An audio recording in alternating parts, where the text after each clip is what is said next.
大家好，我是夏妈。今天早上的番茄牛肉面，我用到的番茄丁和你们分享一下。我个人是非常喜欢的，它是那种块状，里面只有番茄跟番茄汁，没有甜味也没有咸味的哈，就是番茄的本味，就是那种酸酸甜甜的。其实你就是用它来炒一个菜、煮个汤都超级方便。刚刚倒的这一罐是300克，也就是一顿的量。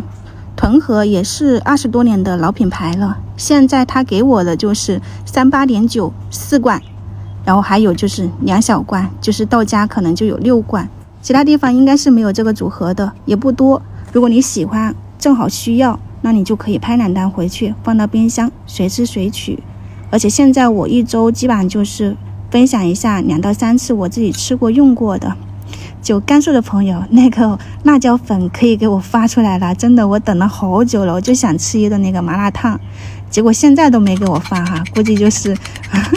太多人了。这边的话呢，给你们简单的就是炒一个这种番茄炒蛋，油热以后你就把蛋液放进去，稍微凝固了你就可以直接倒入这个番茄丁，都不需要炒出汤汁了，加一点盐啊生抽，他们吃的话你就放一点糖，然后放上葱花，